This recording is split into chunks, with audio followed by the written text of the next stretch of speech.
መስዋዕቱም እኛው ነን፣ የምናቀርበውም ልባችን ነው። ጌታ ኢየሱስን በመቀበል ወደ እግዚአብሔር ለመቅረብ እኛ ልንከፍለው የማንችለው መስዋዕት እሱ አቅርቦልናል፣ ደሙን አፍሶልናል። ከዛ በኋላ ግን እያመለክን መቀጠል ስላለብን መሰዊያው ልባችን ነው፣ መስዋዕቱም እኛው ነን። እግዚአብሔርን እያመለክን ተሰተን እንድናገለግለው እንድናከብረው እግዚአብሔር ይጠይቃል ማለት ነው። እንግዲህ ይሄ ይቀጥላል፣ እዚህ ምድር ላይ ይቀጥላል። ሰማይም ስንሄድ አምልኮ አይቋረጥም። እግዚአብሔር ሁሌ አምላክ ነው፣ እኛ ሁሌ አምላኪዎች ነን እና ግን የተደረገልንን የጌታን መስዋዕት እያቀረብን ሁሌ ለሱ አምልኳችንን እያቀረብን በመሰዊያው ላይ እንቀጥላለን ማለት ነው። እንግዲህ ከዘፍጥረት እስከ ራእይ ባለው እንደው ባጭሩ ብዙ ነው የሚናገረው መጽሐፍ ቅዱስ።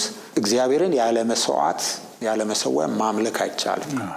እግዚአብሔር ደግሞ የራሱ የሆነ እንዲቀርብለት የሚቀበለው የማይቀበለው መስዋዕት አለ። ይህንን ነው ባጭሩ እንግዲህ የምናየው ማለት ነው መጽሐፍ ቅዱስ ስለ መስዋዕት እና ስለ መሰዊያ የሚናገረው። ዛሬ ያዘጋጀነው ጥያቄ አለ፣ እሱን በተመለከተ እንሄድበታለንና ያወጣነው ጥያቄ ለብዙ ወገኖች ይጠቅማል፣ ብዙ እንማርበታለንና ይሄንን እንግዲህ አንስተን እንነጋገራለን። የመጀመሪያውን እንግዲህ የምናነሳው ስለ መሰዊያ ነው የምንነጋገረው እና መሰዊያን በተመለከተ መጽሐፍ ቅዱስ እንዴት ይገልጠዋል ነው የሚለውና እስቲ ፓስተር አንተ ብትጀምርልኝ። እሺ መስገን ያው ስለዚህ እድል እግዚአብሔርን እናመሰግናለን። እንግዲህ መሰዊያን በተመለከተ መጽሐፍ ቅዱስ የሚገልጽበት ሐሳብ ከመጀመሪያው ጀምሮ ዘፍጥረት 1:21 ላይ እግዚአብሔር ለአዳምና ለሔዋን የቁርበት ልብስ አደረገላቸው የሚል ቃል አለ። እንግዲህ በእግዚአብሔር ፊት መቆም በራቁትነታቸው ምክንያት መቆም አፍረው በተሸሸጉ ጊዜ እግዚአብሔር የመፍትሄ እርምጃ ሲወስድ የማዳን ስራ ሲወስድ የመጀመሪያው የመስዋዕት ሐሳብ የቁርበት ልብስ ቋሚ ነው። እነሱ የቅጠል ልብስ ሰፍተዋል። ቶሎ የሚደርቅ ነው፣ የሚያጋልጥ ነው። ግን እግዚአብሔር የሰጣቸው የቁርበት ልብስ የሚሸፍን ነው እና ቁርበት እንዲኖር መስዋዕት ያስፈልጋል። አንድ እንስሳ መታረድ አለበት፣ መሞት አለበት። እንግዲህ ሰው በኃጢአት ከወደቀ በኋላ ተመልሶ ወደ እግዚአብሔር ለመቅረብና እግዚአብሔርን ለማምለክ የመስዋዕት ስርዓት መጀመሪያ የተጀመረው እዛ ጋር ነው። በቃ እግዚአብሔርን ያለ መስዋዕት መቅረብ አይቻልም የሚለው ማለት ነው። እንግዲህ ያ ትልቁን መስዋዕት ኢየሱስ ክርስቶስ እንደሚከፍል ብሉይ ኪዳን ላይ በርካታ ስርዓቶች የተሰጡበት ሁኔታ አለ። ግን እግዚአብሔርን ለማምለክ መሰዊያ ያስፈልጋል። መሰዊያው ላይ ደግሞ የሚቀበለው መስዋዕት ያስፈልጋል። ይሄንን በቃ ከሰው የመጀመሪያ ጅማሬ ጀምሮ በመጽሐፍ ቅዱስ ላይ እናየዋለን። ምዕራፍ 4 ላይ ዘፍጥረት አቤልና ቃየል መስዋዕት አቀረቡ ይላል። አቤል ከስቡ ከምርጡ መስዋዕት አቀረበ፣ ቃየል አቀረበ ይላል። የቃየልን መስዋዕት አልተቀበለው፣ የአቤልን ተቀበለ ይላል። በዛ ምክንያት ቀንቶበት እንደገደለው ይናገራል። እንግዲህ ገና ከጅማሬው ጀምሮ መሰዊያ ነበር ማለት ነው። እግዚአብሔር የሚቀበለውና የማይቀበለው መስዋዕት አለ ማለት ነው። ከመጀመሪያው ጀምሮ እግዚአብሔርን በአክብሮት ለመቅረብ መሰዊያው ላይ መስዋዕት እያቀረብን እንደምናመልከው ይሄ እንግዲህ ሕግ ከመሰጠቱ በፊት ገና የምድር ሕዝብ 4 ሆኖ አዳም፣ ሔዋን፣ አቤል፣ ቃየል ሆነው በነበረ ጊዜ የነበረ ነው ማለት ነው። መጽሐፍ ቅዱስ ከመጀመሪያው ጀምሮ እግዚአብሔርን ያለ መሰዊያ ያለ መስዋዕት ማምለክ እንደማይቻል ያሳየናል። ከዛ በኋላ በምድር ላይ ክፋት እየበዛ ኃጢአት እየበዛ የምድርን ፍጥረት በሙሉ ለማጥፋት እግዚአብሔር በወሰነ ጊዜ ኖህ በእግዚአብሔር ፊት ሞገስ አገኘ ይላል። እንግዲህ እሱ እግዚአብሔርን የሚያመልክ ሰው ነው። በሱ ምክንያት የሱ ቤተሰብና እንስሳት በኖህ መርከብ ከዳኑ በኋላ ልክ ያ የጥፋት ውሃ አልፎ ሲወጡ ምዕራፍ 8 ላይ ዘፍጥረት ከ20 እስከ 22 ባለው ክፍል ላይ እናያለን። ኖህም መስዋዕት አቀረበ ይላል።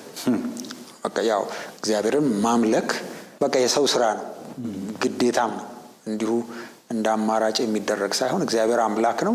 እሱን የፈጠረን እንድናመልከው እንድናከብረው። ያኔ ነው እንግዲህ ሰው በትክክል መኖር የሚችለው እግዚአብሔርን ሲያመልክ። ስለዚህ ኖህም ከዛ የጥፋት ውሃ በኋላ አምልኮውን ለእግዚአብሔር ሲያቀርብ እንመለከታለን። ከዛ ቃል ኪዳን ሲገባለት ልክ ከመስዋዕት በኋላ ደግሞ እግዚአብሔር መስዋዕቱን መልካሙ ማዛ ሸተተ ይላል፣ ተቀበለ። ከዛ ቃል ሲገባለት እናያለን። ከዚህ በኋላ ምድርን አላጠፋም። ያው ክፋት ቢበዛም እግዚአብሔር ቃል በቁጣ ምድርን እንደማያጠፋ ቃል ሲገባለት እንዲበዙ ሲባርከው እንመለከታለን። ከዛ የአብርሃምን መመረጥ እናያለን። እንግዲህ ቀደም እንዳነሳ ነው የቁርበት ልብስ እንደምሳሌ ነው። ሌሎቹም መስዋዕቶች እንደምሳሌ ናቸው። ሰውን እንደገና ከእግዚአብሔር ጋር ሊያስታርቅ የሚችል ደሙን አፍሶ መስዋዕት ሆኖ ኢየሱስ ክርስቶስ ነው። ስለዚህ እሱ እንዲመጣ በሰው ዘር መካከል የአብርሃም ዘር ሲመረጥ አብርሃምን ከሀገርህ ከዘመዶችህ ከአባት ቤት ተለይተህ እኔ ወደማሳይ ምድር ውጣ ሲለው እንግዲህ ከሚያመልከው ከሌላ መሰዊያ ነው የሚጠራው። ከዛ ባህል ከዛ ኑሮ እኔ ወደማሳይ ምድር ውጣ አለው። አብርሃምም አምኖ ታዘዘ። ከዛ አብርሃምም ለተገለጠለት ለእግዚአብሔር መሰዊያ ሰራ ይላል። እንግዲህ የመጀመሪያው እግዚአብሔር የሚመለከው በመሰዊያ ነው፣ መስዋዕት በማቅረብ ነው። እንግዲህ ያንን እምነቱን አብርሃም ሲገልጥ እናያለን። እንግዲህ ከአብርሃም በኋላ እንግዲህ በግብጽ ምድር ለረጅም ጊዜ ቆይተው ከ400 ዓመት በኋላ እንደሚመለሱ እግዚአብሔር ነግሮታል። ያ ምንድነው? ያ ህዝብ ኢየሱስ ክርስቶስን እንዲመጣበት የተመረጠ ህዝብ፣ ባንተ የምድር ነገዶች ሁሉ ይባረካሉ። ምን ማለት ነው? አምልኮን፣ ትክክለኛ መሰዊያን መስራት፣ ትክክለኛ መስዋዕትን ማቅረብ ባንተ አስተምራለሁ እና ሌላው ሁሉ ስተት የሆነ ትክክል ያልሆነ መሰዊያ ነው። በቃ ከእግዚአብሔር የሚያርቅ መሰዊያ ነውና እንግዲህ ከግብጽ ከወጡ በኋላ ታሪኩን እንደምናየው በሙሴ አማካኝነት በጣም ዝርዝር የሆነ የመገናኛው ድንኳን መጀመሪያ፣ ከዛም በኋላ በእነ ሰለሞን ዘመን የተሰራውን መቅደስ እና የአምልኮ ስፍራ ብሉይ ኪዳን ላይ እናያለን ማለት ነው። እንግዲህ ብሉይ ኪዳን ላይ ባለው ስርዓት መሰረት ማንኛውም ሰው እግዚአብሔርን ለማግኘት ሲመጣ እንግዲህ አሁን ስፔሲፊክ ቦታም ተመርጦ ዝርዝሩም ተገልጾ ነው። ከዛ ውጪ ሌላ መሰዊያ እንዳይኖር መስዋዕቱም አይነት በዝርዝር ብሉይ ኪዳን ላይ እናየዋለን ማለት ነው። እንግዲህ መጀመሪያ እግዚአብሔርን ለማግኘት የሚመጣ ማንኛውም ሰው መጀመሪያ የሚያየው መሰዊያ ነው። ወደ መቅደሱ ሲመጣ ወደ መገናኛውም ድንኳን በነበረ ጊዜ መጀመሪያ የሚያገኘው መሰዊያ ነው። ያለ መስዋዕት ያለ መሰዊያ እግዚአብሔርን መቅረብ አይቻልም፣ ማምለክ አይቻልም። እና የተለያዩ መስዋዕቶች አሉ። የኃጢአት መስዋዕት፣ የበደል መስዋዕት፣ የሚቃጠል መስዋዕት፣ የህብረት መስዋዕት። እንግዲህ የመጀመሪያው ከበደል ነፃ መሆን ነው። በእኔ ኃጢአት ፋንታ በእኔ መሞት ፋንታ የእንስሳ ይሞትልኛል ብለው ነው። ከዛ በኋላ ግን ይቀጥላል። ያ የበደል መስዋዕት ከቀረበ በኋላ የህብረት የሚያረጉበት የሚያመልኩበት በፈቃደኝነት የሚሰጡት መስዋዕቶች በዝርዝር በሰፊው ተነግሯቸዋል። እና እንግዲህ ብሉይ ኪዳን ላይ ያ ስርዓት ቀጠለ እስከ ምርኮ ጊዜ ድረስ። ከዛ በኋላ ከሀገራቸው ሲበተኑ የሰሜኑም የደቡቡም ክፍል እንግዲህ እስራኤል ለሁለት የተከፈለችው ከሰለሞን በኋላ በልጁ ዘመን ነው። እንግዲህ ያ ችግር ያ የፍርድ ምልክት ለምንድን ነው? ሰለሞን በመጀመሪያ ላይ መስዋዕት ሰርቶ 1000 የሚቃጠል መስዋዕት አቅርቦ እግዚአብሔርን ሲያመልክ እናያለን። ከዛ ለምነኝ ሲለው እግዚአብሔር እንግዲህ ሲመለክ ይባርካል፣ ይመጣል፣ መስዋዕቱን ይቀበላል፣ ህዝቡንም ይባርካል። ባርኮት በጣም ጥበበኛ አድርጎት እንደሱ ያለ ንጉስ አልነበረም። በብልጽግናም በጥበብም ግን ከብዙ የዙሪያው አገሮች ጋር ብዙ ሴቶችን እያመጣ ለዲፕሎማሲ በሚል ብዙ 700 ሚስቶች 300 ቁባቶች 300 ሚስቶችና 700 1000 የሚሆኑ ሰዎችን ሲያመጣ እነዛ ሰዎች መሰዊያ ነው ይዘው የመጡት። ኤግዛክትሊ በቃ የየአገራቸውን መሰዊያ ነው ይዘው የመጡት። ስለዚህ ሰለሞን በዛ ልምምድ ውስጥ ገባ ማለት ነው። እግዚአብሔር አስጠነቀቀው፣ አልሰማም።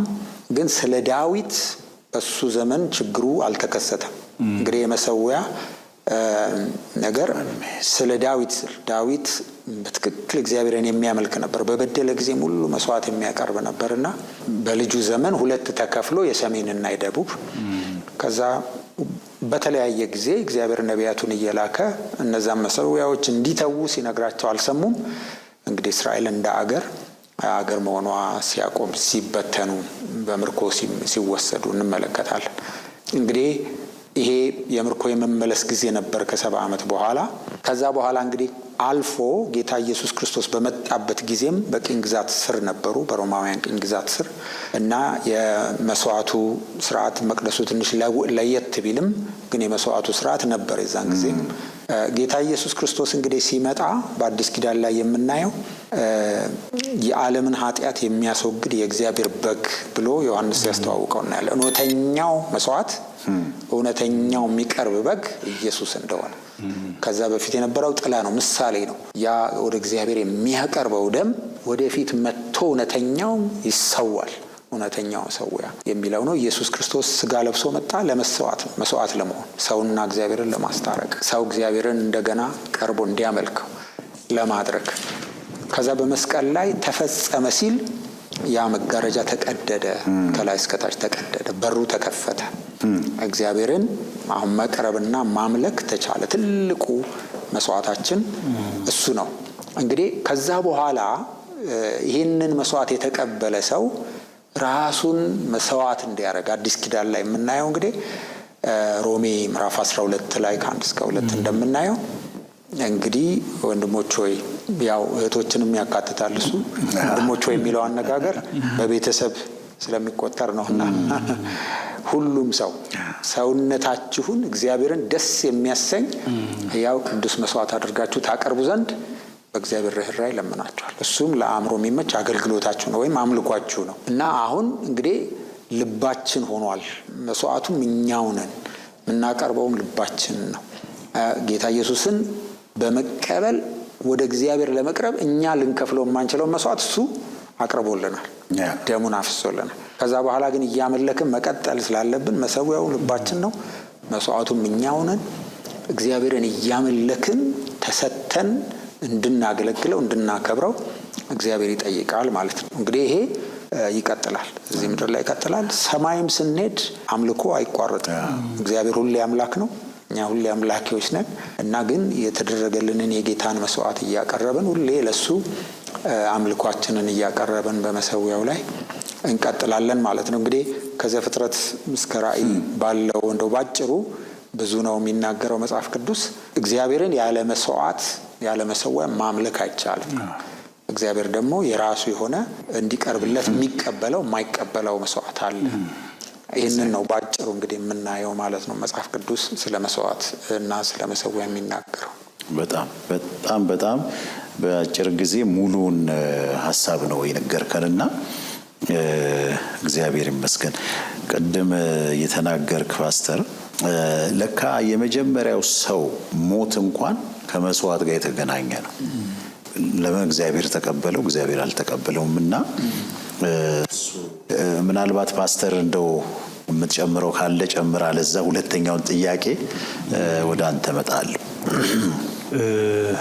መጽሐፍ ቅዱስ መሰዊያን በተመለከተ ምን ይላል የሚለው በጣም ጥሩ ጥያቄ ነው። መሰዊያን በሁለት ይከፍለዋል መጽሐፍ ቅዱስ። አሁን ፓስተርም በጣም ጥሩ አድርጎ ነው ያብራራው። መጽሐፍ ቅዱስ መሰዊያ ሲናገር መሰዊያ ልክ ነው፣ መስዋዕት የሚቀርብበት ቦታ ነው። ግን ደግሞ በሁለት ይከፍለዋል መሰዊያ የሚለውን። አንደኛው ትክክለኛ መሰዊያ፣ ሁለተኛው ደግሞ ትክክለኛ ያልሆነ መሰዊያ ብሎ ይከፍላቸዋል። ትክክለኛ የሆነ መሰዊያ ለእግዚአብሔር መስዋዕት የሚቀርብበት ቅዱስ የሆነ እግዚአብሔር የሚቀበለው የእግዚአብሔር ስም የሚጠራበት፣ አብርሃምም መሰዊያን ሰርቶ እግዚአብሔርን ስም እንደጠራ እግዚአብሔር ብቻ ስሙ የሚጠራበት የሚከብርበት ነው። ቅዱስ ነው፣ ለእግዚአብሔር የተለየ ነው፣ ለእግዚአብሔር የተቀደሰ ነው። እግዚአብሔር ሀልወቱን የሚገልጥበት፣ እግዚአብሔር መገኘቱን የሚገልጥበት ነው ትክክለኛው መሰዊያ። ትክክለኛ ያልሆነ መሰዊያ ደግሞ ለጣዖታት የሚሰዋ፣ ለጣዖታት ግራውንድ የሚፈጥር አቅም የሚሰጥ ብቃት የሚሰጥ መሰዊያ ነው። በአጠቃላይ ግን መሰዊያን በተመለከተ መጽሐፍ ቅዱስ የሚያስቀምጣቸው ነገሮች አሉ። መጀመሪያ ምን ይላል? መሰዊያ የአምልኮ ስርዓት ነው ይላል። መሰዊያ የአምልኮ ስርዓት ነው። ስለዚህ መሰዊያ ለተሰራለት አካል ለእግዚአብሔር ወይ ለክፋት የአምልኮ ስርዓት ነው። አምልኮ የምንሰጥበት፣ አምልኮ የሚቀበልበት ነው። መሰዊያ ለተሰራ ወይ ለእግዚአብሔር እንሰራለን ወይ ለክፋት ይሰራል። ሌላው መሰዊያ የሚገናኘው ከመንፈሳዊ ዓለም ጋር ከመንፈሳዊ ዓለም ጋር ይገናኛል። መሰዊያ እንደተሰራለት አካል ማለትም ከጌታ ወይም ከክፋት መንፈስ ጋር የሚያገናኝ ለማን ነው መሰዊያ የሰራ ነው? እንደተሰራለት ወይ ከእግዚአብሔር ጋር ያገናኛል ወይ ከክፋት ጋር ያገናኛል። መሰዊያ ሰውን ከመንፈሳዊ ዓለም ጋር ያገናኛል። እና እነዚህ ነገሮች መታው ዛሬ የተሳሳተ መሰዊያ ሲሰራ ሰውን የሚያገናኘው ከተሳሳተ መንፈስ ጋር ከክፋት መንፈስ ጋር ነው። ለእግዚአብሔር መሰዊያ ሲሰራ ሰውን የሚያገናኘው ቅዱስ ከሆነው አምላክ ጋር ነው።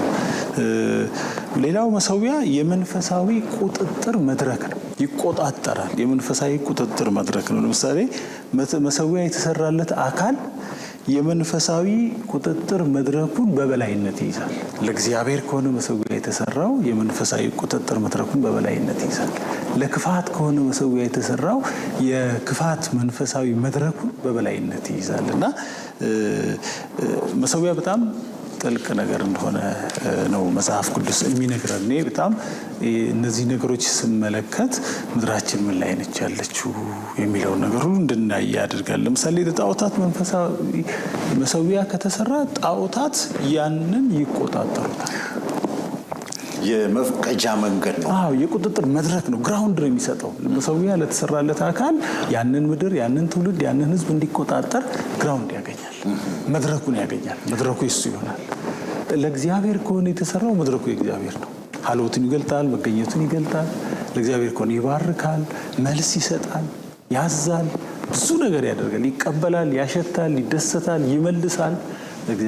ለክፋት ከሆነ የተሰራው ደግሞ ክፋት የሚያመጣውን ነገር ለማምጣት ግራውንድ ያገኛል። መሰዊያ ሌላው መሰዊያ የግንኙነት መድረክ ነው።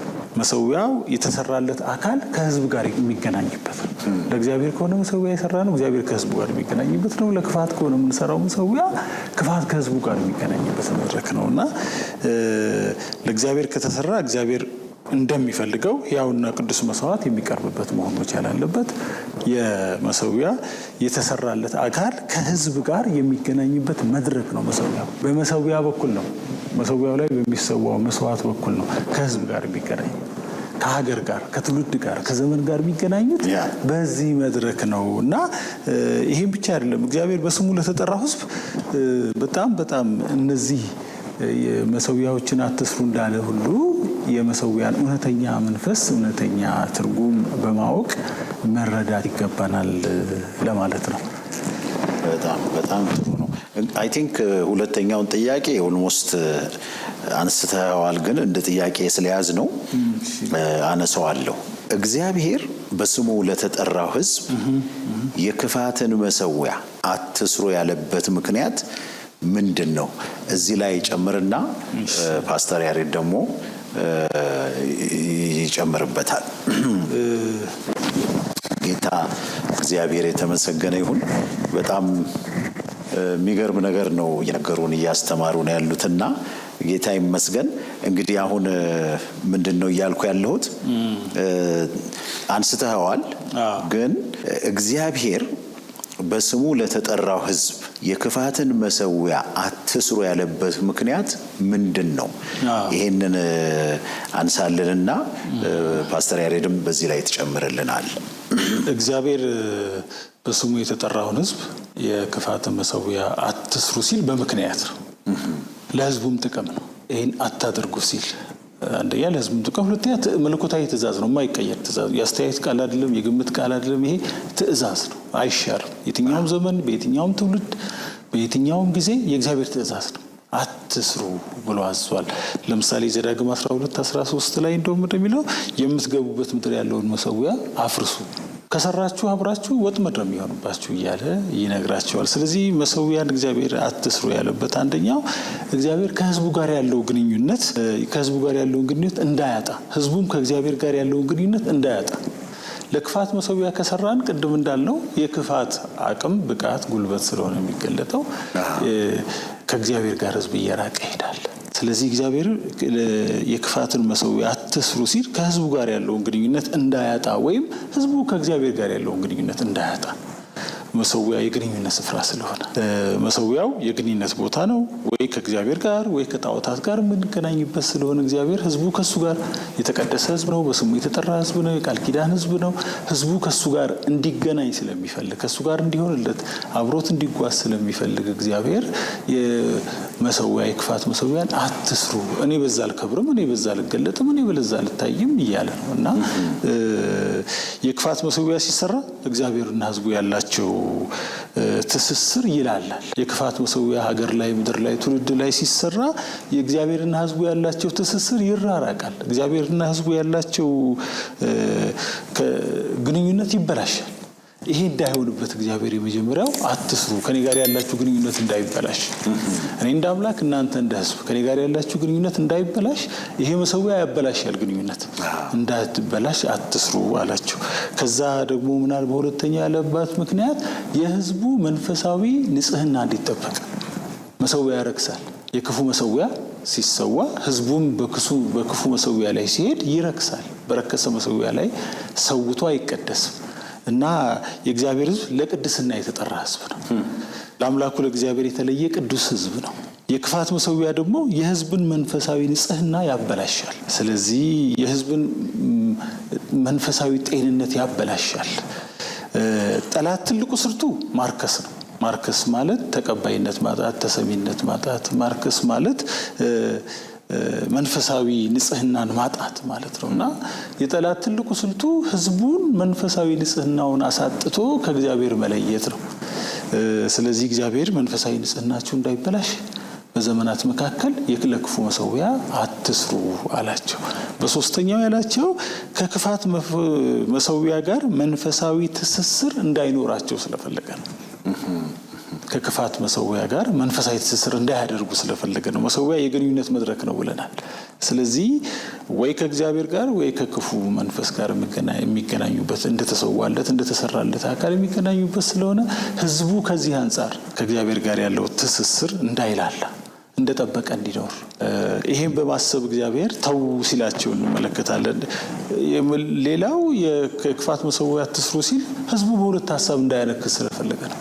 የክፋት መሰዊያ ህዝብን በሁለት ሀሳብ ያስነክሳል። ትዝ ይላችኋል፣ በኤልያስ ዘመን የነበረ ህዝብ ከክፋት መሰዊያ የተነሳ በሁለት ሀሳብ ያነክስ ነበር። ሲፈልግ ባኦልን አምላክ ነው ይላል፣ ባኦልን የፍሬያማነት ጌታ ነው ይላል፣ ደግሞ ተመልሶ እግዚአብሔር አምላክ ነው ይላል።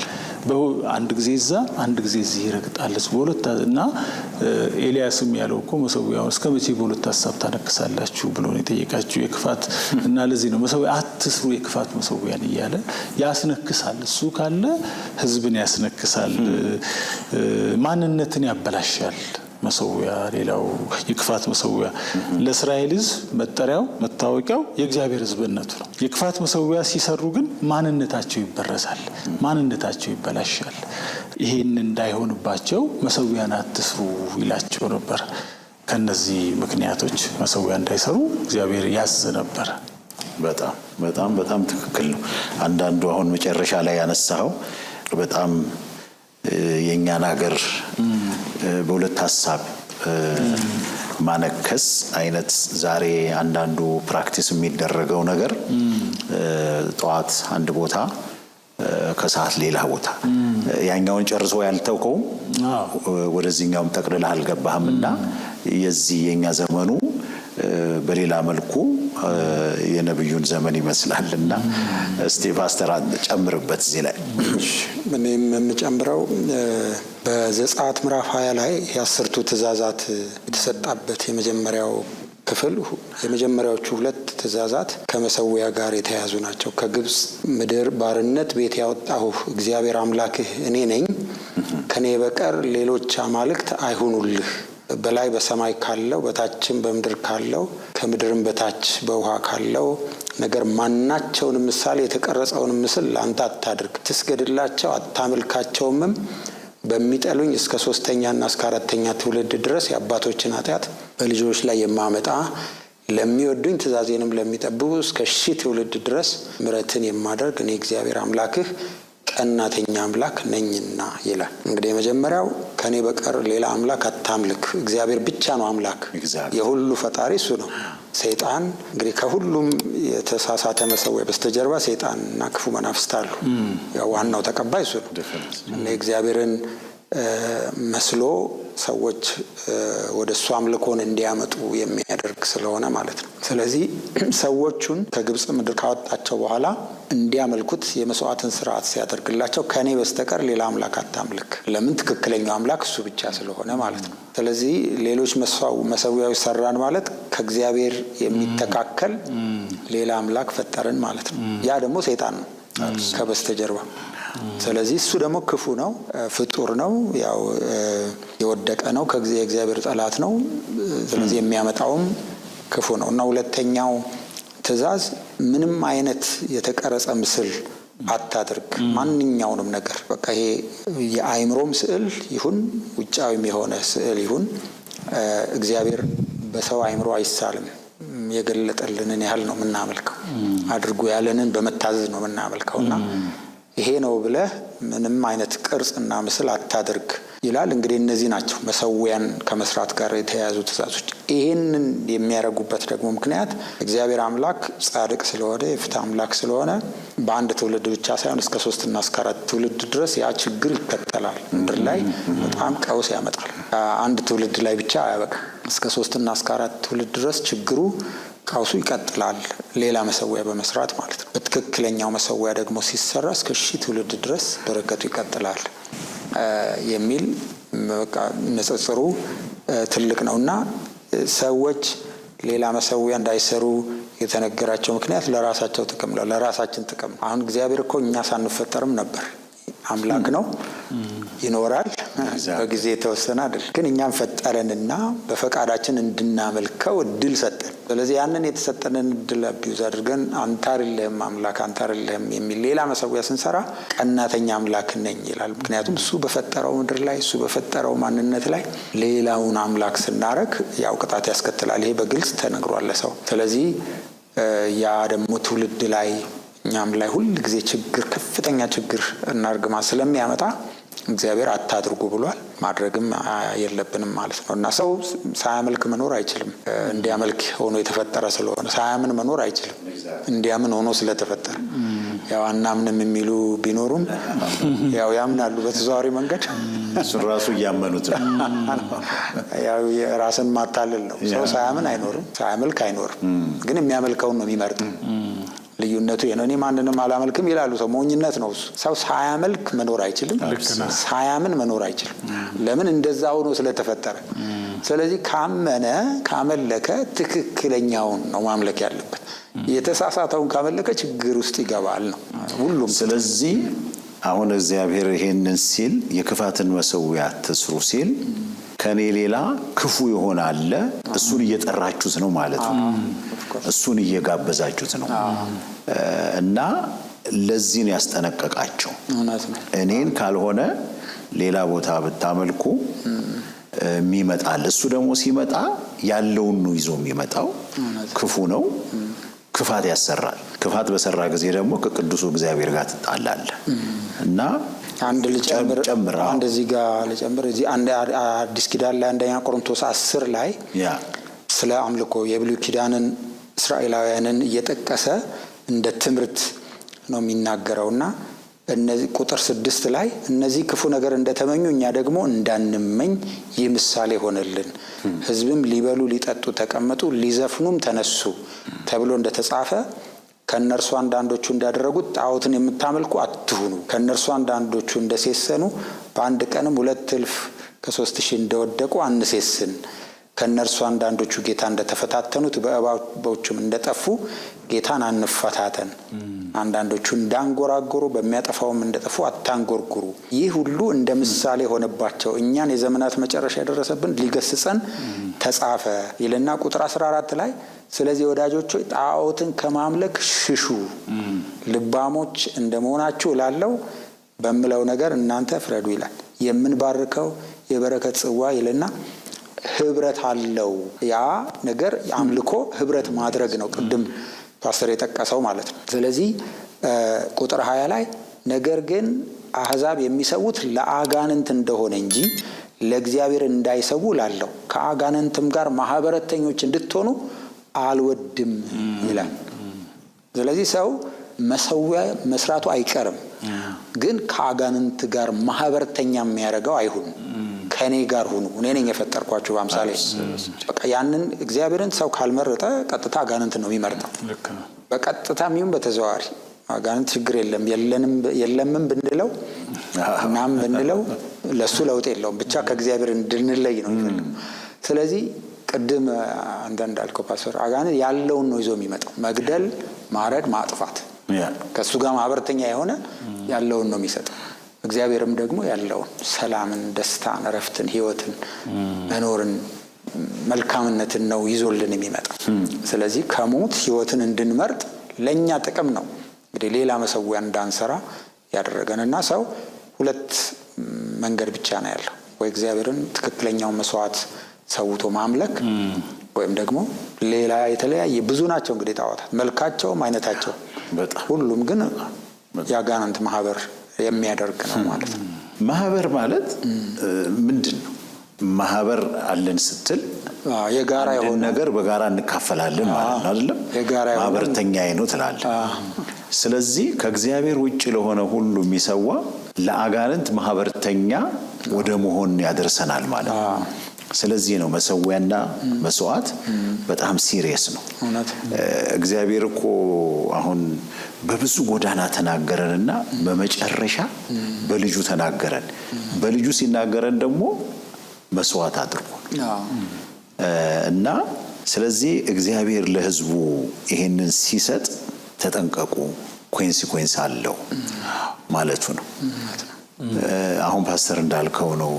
አይ ቲንክ ሰው እኮ ከመንፈሳዊው ዓለም ውጪ ኒውትራል ሊሆን አይችልም በጭራሽ። ስታስበው ነኝ እንኳን ቢል ሊሆን አይችልም። እኔ አንዳንድ ጊዜ አሁን ብዙ የኖርኩት ኢንግላንድ ነው። እነዚህ ፉትቦል ቲሞች አሉ። አንዳንድ ጊዜ ቆም ብዬ አስብና የሪሊጅን አይነት ቴንደንሲ አይበታለሁ። ስለዚህ ሰይጣን እንደ ዘመኑ የህዝብ ንቃተ ህሊና ነው መሰዊያውን የሚሰራው። ገብቶሃል? አሁን በ21ኛው ክፍለ ዘመን ምዕራብ ሀገር ሄደህ የሆነ ቦታ እንዲያድርገህ ብትለው ትንሽ እንትን አይልም። ግን ኢት ኩድ ቢ አሁን እነሱ የሚሄዱበት አንዳንድ መንገድ እሱ ራሱ እኮ አምልኮ ሊሆን ይችላል። እንደውም በፉትቦል ቲም ላይ ሪሰርች ሁሉ የሰሩ ሰዎች አሉ። አርሰናል ማለት ምን ማለት እንደሆነ ኤንሸንት ጎድስ ናቸው አንዳንዱ ስም። ስለዚህ የሰውን ብዛት ስታየው፣ ጥላቻውን ስታየው ቆም ብለን ማሰብ አለብን። ምክንያቱም የማነሳው ለምንድን ነው ዛሬ አፍሪካ ውስጥ በተለይ ሁሉም ጋር በጣም ዶሚኔት ያደርጋል። የኛ ዘመን መሰዊያዎች ሊታዩ ይገባቸዋል። ምናልባት በኋላ ላይ እንመጣበታለን። ሶስተኛው ጥያቄያችን ምናልባት ጨርሰሃል ፓስተር? ኦኬ። የክፋት መሰዊያን ለመትከል ሰዎችን የሚያነሳሳቸው ምክንያት ምንድን ነው? አሁን ክፉ እንዳለ ተናገርን። ምክንያቱ ግን ምንድን ነው? ሰዎች የክፋት መሰዊያን ክፋት ላይሉት ይችላሉ እና እስቲ በዚህ ላይ ደግሞ እንደው ትንሽ እንነጋገር። አሁን መጨረሻ ላይ ፓስተር ያነሳው ሐሳብ አለ። ሰው ለማምለክ ነው የተፈጠረው። ትክክል ነው። ሰው መንፈሳዊ ፍጡር ስለሆነ ሁሉም ሰው ከአንድ ኃይል ጋር መገናኘት ይፈልጋል። ሰው እግዚአብሔርን ካልመረጠ ሌላ ነገር ይመርጣል። ለመረጠው አካል ደግሞ የተሳሳተ ምላሽ ይሰጣል። ስለዚህ የክፋትን መሰዊያ ሰዎችን ለመትከል የሚያነሳሳቸው የመጀመሪያው ምክንያት እግዚአብሔርን አለማወቃቸው። አለማወቅ ሁልጊዜ ያው ዋጋ ያስከፍላል በሁሉም ነገርና ሰዎች ካላወቁ በቀላሉ ይስታሉ፣ ካላወቁ በቀላሉ ይታለላሉ፣ ካላወቁ የማይገባ ነገር ያደርጋሉ። ስለዚህ የክፉ መሰዊያን ለመስራት የሚያነሳሳቸው ነገር ከእውቀት እጥረት ይመነጫል። እግዚአብሔርን ካላወቁት፣ ቃሉን ካላወቁ፣ ባህሪውን ካላወቁ፣ ትእዛዙን ካላወቁ ለተሳሳተ ነገር ራሳቸውን አሳልፈው ይሰጣሉ። ስለዚህ ሁለተኛው ፍርሃት ነው። ሰዎች ውስጥ የሚፈጠር ፍርሃት አለ። ምናልባት ክፉ ነገር ሊደርስብኝ ይችላል፣ ራሴን ብጠብቅ ይሻላል በሚል ወደ ተሳሳተ መሰዊያ ይሄዳሉ። በዚህ መሰዊያ ራሴን ብጠብቅ፣ በዚህ መንፈሳዊ ኃይል ራሴን ብጠብቅ ወደሚል ነገር ይሳቡና ወደ ተሳሳተ ነገር ይሄዳሉ። ሌላው ደግሞ ምኞትና ይሄ ስጋዊ ፍላጎት ነው። ሰው ለምሳሌ መጽሐፍ ቅዱስ ኢዮርብዓም የሚባል ንጉስ እግዚአብሔር እድል የሰጠው 10ሩን የእስራኤል ነገስ ላይ እንዲነግስ እድል የሰጠው ሰው ነበር። ግን በሚገርምህ እግዚአብሔር እድል ከሰጠው በኋላ ኢዮርብዓም ትናንትና አዲሱ መደበኛ ትርጉም ላይ ስታነበው የጉልበት ሰራተኞች አለቃ የነበረ ሰው እና ከሰለሞን ቤት ወስዶ 10ሩን ነገድ ሰጠው። ያ አልበቃውም እና አንድ ቀን አንድ መሰዊያ ሰራ፣ ለሱ የተሳሳተ ፍላጎት ምኞት ማርኪያ እንዲሆንለትና ይሄ ህዝብ አንድ ቀን ኢየሩሳሌም ሄዶ የሚሰግድ ከሆነ ወደዛ መመለሱ ስለማይቀር ለምን ሌላ መሰዊያ እዚህ ጋር ሰርቼ ህዝቡን አልመልሰው፣ ለምን ህዝቡን ወደዚህ አላመጣውም ብሎ አሰበና በራሱ ምኞት በራሱ ሐሳብ በእግዚአብሔር ህዝብ ላይ ንግሶ እግዚአብሔር እድል ሰጥቶት ግን በምኞቱና በሐሳቡ ስለተነዳ የተሳሳተ መሰዊያ ሰራና ራሱም ሳተ፣ ህዝብንም አሳተ። የሚገርምህ በአንድ ነብይ መጥቶ ነው መሰዊያ ሆይ ያለ ትንቢት ተናገረ። ኢዮስያስ የሚባል ሕፃን ልጅ ይነሳል፣ ከዚያ በኋላ እሱ ይቀለጣጥማል፣ ያፈርሳል፣ ያቃጥላል እያለ መናገር ጀመር። ልክ ይሄን ተናገር ግን መሰዊያው ተሰነጠቀ እያለ ግልጽ ምልክት እንደታየ ይናገራል። እና ያዙት ሲል ራሱ እኮ እጁ ደርቆ ቀረ። በኋላ ለአምላክ ለእግዚአብሔር ጸልይና እጅ ይመለሳል። ለአምላኬ እንኳን አላለም፣ ለአምላክ ለእግዚአብሔር። ስለዚህ ሰው በራሱ ምኞት ከተወሰደ፣ በራሱ ሐሳብ ከተወሰደ፣ በራሱ ስጋዊ ምኞት የሚሄድ ከሆነ ለራሱ ምኞት የሚመች ነገር ይሰራል፣ ለራሱ ምኞት የሚሆን ነገር የተሳሳተ መሰዊያ ይተክላል። እና ይሄ ሰው በዚህ ምክንያት ነው እንደዛ ያደረገው። የተሳሳተ ምኞት ሁልጊዜ የተሳሳተ ተግባርን የተሳሳተ ምላሽን ስለሚያመጣ። ሌላው ባህልና ልማድ ነው። ባህልና ልማድ በጣም የተሳሳተ መሰዊያ ለመስራት ሰዎችን ያነሳሳቸዋል። አባቶቻችን እንደዚህ አድርገዋል በሚል እኛም ማድረግ አለብን። ምክንያቱም አያውቁትም፣ ለምን እንደሰሩት አያውቁትም። ግን አባቶቻችን ስላደረጉት ብቻ ትክክል ነው በሚል አባቶቻችን ስላደረጉት ብቻ ፍጹም ነው፣ ልክ እኔም ላደርገው ይገባል በሚል መንፈስ የሚያደርጉት ነው። ሌላው መንፈሳዊ መሳት ነው። በቃ ጠላት እንዴት እንደሚያስታቸው ዲያብሎስ አሳች ስለሆነ ያስታቸዋል። መንፈሳዊ መሳት ሰይጣን ትውልድን ያስታል፣ ክፉን ነገር እንደ መልካም እንዲቆጥሩት ያደርጋል። እና ስለዚህ ምክንያት ሰዎች ይስታሉ፣ የተሳሳተ መሰዊያንም ይሰራሉ። እና የጠላት ማሳት አለ፣ የሰው ስጋዊ ፍላጎት አለ፣ ባህል የሚሉት አለ፣ አለማወቅ አለ። ደግሞ ሰው መንፈሳዊ ፍጡር ስለሆነ ለማምለክ አንድን የማምለክ ጥማት አለ፣ የማምለክ መሻት አለ። ስለዚህ በዚህ መንገድ የማምለክ መሻቱ በጣም ጥሩ ነው፣ መጥፎ ነገር የለውም። ግን ትክክለኛውን ነገር አለማወቅ ግን ወደ ተሳሳተ ነገር ይወስዳቸዋል። እነዚህ ነገሮች ሰዎች የተሳሳተ መሰዊያ እንዲሰሩ ምክንያት ይሆናል ብዬ አስባለሁ። በጣም ጥሩ። እሺ ፓስተር ያሬድ። እኔም የምጨምረው ሰው እንግዲህ እግዚአብሔርን እንዲያመልክ ነው የተፈጠረው። ግን ሲያመልክ በደመ ነፍስ እንዲሁ እንደ እንስሳ ሳይሆን መርጦ ከፈለገ እግዚአብሔርን እንዲያመልክ ካልፈለገ ደግሞ እንዲተው ይሄ የመምረጥ ነፃነት ተሰጥቶታል። ይሄንን ለምን ሰጠ ይላሉ አንዳንድ ሰዎች። ግን ከእንስሳ ሊለየን ነው፣ በአምሳሉ ስለፈጠረ ከፍቅሩ የተነሳ ነው በምርጫችን ወደን እንድናመልከው ያደረገውና ፍቅሩን ነው እንጂ የሚያሳየው የእግዚአብሔርን ለሰው የሆነ ወጥመድ እንዳዘጋጀ ሊተረጎም አይችልም። ግን ሰው ያንን የምርጫ ነፃነቱን ተጠቅሞ የተሳሳተ ነገር መርጧል ከአዳም ጀምሮ፣ አሁንም ያው ይቀጥልበታል። ሰው መምረጥ ቢችልም የምርጫውን ውጤት ግን መምረጥ አይችልም። የምርጫውን ውጤት መቀበል ነው ያለበት። እንግዲህ እግዚአብሔርን ማምለክ ከመረጠ ይባረካል፣ ሕይወት ያገኛል፣ ከእግዚአብሔር ጋር ህብረት አድርጎ ለተፈጠረበት ዓላማ ይኖራል። ሌላውን ከመረጠ ደግሞ በቃ ሁሉም አይነት አሁን ምድር ላይ የምናየው የክፋት አይነት ሰው ላይ ይደርሳል። ምክንያቱም እግዚአብሔርን አልመርጥም ያለ ሰው ሰይጣንን ነው የሚመርጠው በተዘዋዋሪ መንገድ። ሮሜ ምዕራፍ 1 ላይ ይሄንን ሐሳብ የሚናገር የእግዚአብሔር ቃል ክፍል አለ እና እግዚአብሔር ቁጥር 19 ላይ ሁሉም ክፍል ይሄንን ነው የሚናገረው ስለ ጽድቅና ስለ እምነት ነውና እግዚአብሔር ስለገለጠላቸው ስለ እግዚአብሔር ሊታወቅ የሚቻለው በእነሱ ዘንድ ግልጥ ነውና ይላል። እንግዲህ ማንኛውም ሰው እግዚአብሔርን እንዲያውቅ ሆኖ ነው የተፈጠረው። ከተፈጥሮ እንኳን እንግዲህ ሰማያት የእግዚአብሔርን ክብር ይናገራሉ፣ የሰማይም ጠፈር የእጁን ስራ ያወራል ይላል። እና ይህን ሁሉ የሰራው ማን ነው ብሎ እንዲጠይቅ አሁን መጽሐፍ ቅዱስ ሲጀምር እኔ እግዚአብሔር እባላለሁ ምናምን ብሎ ራሱን በማስተዋወቅ አይጀምርም። በመጀመሪያ እግዚአብሔር ሰማይና ምድርን ፈጠረ ብሎ ነው የሚጀምረው። ምን ማለት ነው? እግዚአብሔር ይታወቃል ማለት ነው። ሰው እግዚአብሔርን ማወቅ ከፈለገ ሊያውቀው ይችላል። ግን ማወቅ አልፈልግም ብሎ ነው የሚመርጠው። እንግዲህ ይሄ ነው ችግሩ። የጣዖት አምልኮ የጣዖት መሰዊያ የመስሪያው ምንጭ እግዚአብሔርን ለማወቅ አለመፈለግ ነው። ምርጫን ተጠቅሞ አለመፈለግ። ይሄን ሁሉ ማን ሰራው? እኔም ማን ሰራኝ? ለምንድን ነው የተፈጠርኩት? ወዴት ነው የሚሄደው? ለምንድን ነው የምኖረው ብሎ እንዲጠይቅ ሆኖ ነው የተፈጠረው።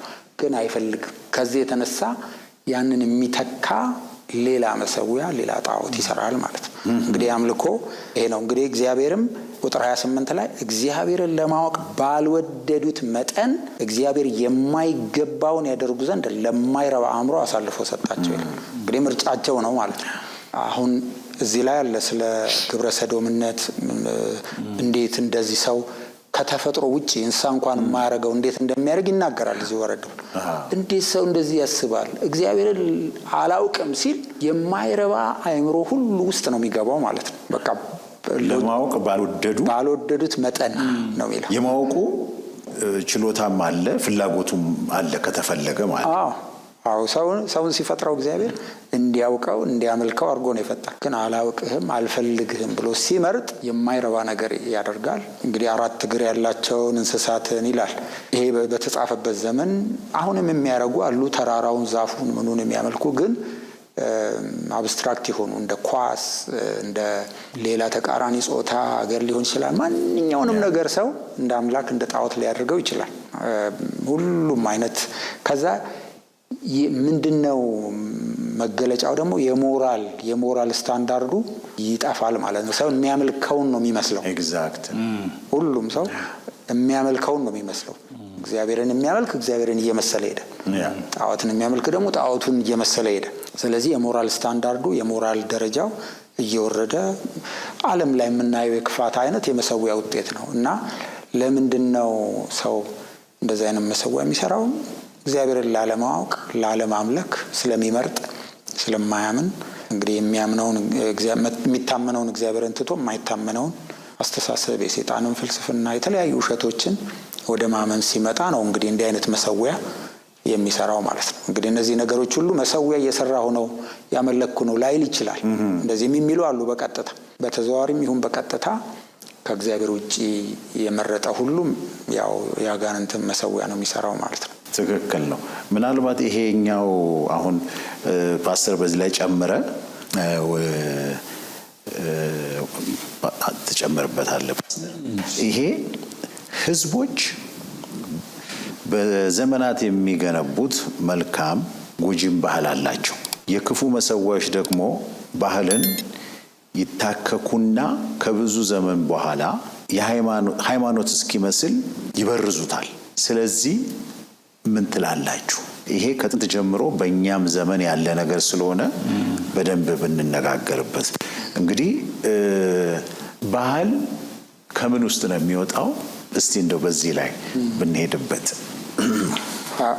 ስለ ባህል ትርጉሞችን የዲክሽነሪ ትርጉሞችን ጽፌያለሁና የሜሪያም ዌብስተር የሚባለው መዝገበ ቃላት the belief, custom, art, etc. of a particular society, group, place or time ይላል። የአንድ ማህበረሰብ ቡድን፣ አካባቢ ወይም ጊዜ፣ እምነት፣ ልማድ፣ ጥበብ፣ ብልሃትና ዘዴ ነው አንደኛው ትርጉም። ሁለተኛው ትርጉም የፓርቲኩላር ሶሳይቲ that has its own beliefs, ways of life, art, etc. ይላል። የራሱ የሆነ እምነት፣ የኑሮ ዘይቤ፣ ጥበብ፣ ብልሃትና ዘዴ ያለው አንድ ማህበረሰብ ኮሌክቲቭ ሲሆን ነው እንግዲህ ባህል የሚሆነው። ግን ከእምነት ከኑሮ ዘይቤ እና ከጥበብ ጋር የተያዘ ነው። ሶስተኛው a way of thinking, behaving or working that exists in a place or organization such as business. ሚኒ ሊሆን ይችላል፣ በቢዝነስ ውስጥ በአንድ ተቋም ውስጥ ሊሆን ይችላል ባህል። የዛ ተቋም ባህል ሊሆን ይችላል።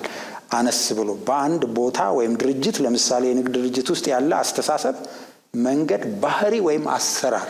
እንግዲህ ካልቸር ይሄ ነው፣ ባህል ይሄ ነው። የአማርኛ መዝገበ ቃላት የኢትዮጵያ ቋንቋዎችና ባህሎች አካዳሚ በአዲስ አበባ ዩኒቨርሲቲ የታተመው ባህልን ሲተረጉም የመዝገበ ቃላት የህብረተሰብ ያኗኗር ዘዴ፣ ወግ፣ ልማድ፣ እምነት ይላል። ስለዚህ ባህል ከእምነት ጋር ከባህሪ ጋር ከእሴት ጋር በቀጥታ የተያዘ ነው። ሁሉም ባህል ያው ሰው ያለ ባህል አይኖርም።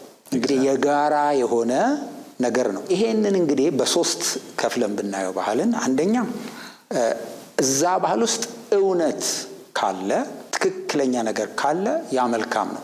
በምንድን ነው የምንመዝነው ስንል በእግዚአብሔር ቃል። የእውነት መመዘኛ እግዚአብሔር ነው። እኔ መንገድ እውነት ሕይወትም ነኝ ያለው ማለት ነው። በእግዚአብሔር ቃል ስንመዝነው እዛ ባህል ውስጥ እውነት ሊኖር ይችላል። ስለዚህ እሱ ይቀጥላል ማለት ነው። እውነት ሁሉ የእግዚአብሔር ነው። በዛ ባህል ውስጥ ደግሞ ሐሰት ሊኖር ይችላል።